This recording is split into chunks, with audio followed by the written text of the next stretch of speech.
এখানে আসছি একমাত্র উদ্দেশ্য খালেদা জিয়াকে দেখার জন্য।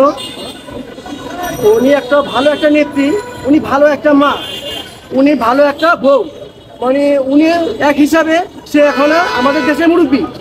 ঠিক আছে, উনাকে আপনার সেনাকুঞ্জ থেকে যেভাবে লাঞ্ছিত করে অপমান করে বের করে দেওয়া হয়েছে, আমরা সবাই তখন খারাপ লাগছে আমাদের কাছে।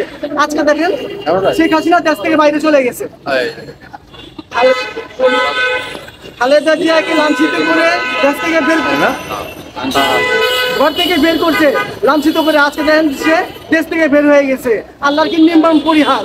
শুধু তাই না, তার 300 নেতা কর্মী নিয়ে এসে পালায় গেছে।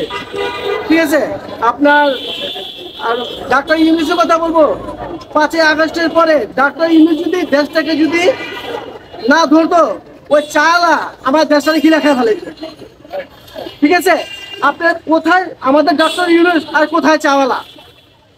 শেখ হাসিনা বোঝা উচিত, বিগত যত যাই উনি করছে ওনার কর্মের ফল পাইছে উনি। আজকে দেখেন উনি যেসব লোকদের দেশ থেকে বের করে দিছে, আজকে ওরা দেশ চালাইতেছে, আর আজকে উনি ইন্ডিয়াতে রোহিঙ্গা হয়ে গেছে। ঠিক আছে, এটা আল্লাহ নির্মাণ পরিহার, আল্লাহর বিচার। এটা এখনো সময় আছে, ভালো হয়ে যান, বরং তো সবারই হবে। বয়স তো আপনার কম হয় নাই নাকি? আর ডাক্তার ইউনূস আমাদের মাঝে পার্বত্য থাক, আমরা চাই ডাক্তার ইউনূস থাক। ডাক্তার ইউনূসের মতো মানুষের তো আমার দরকার আছে। সে একটা রত্ন, সে নোবেল বিজয়ী।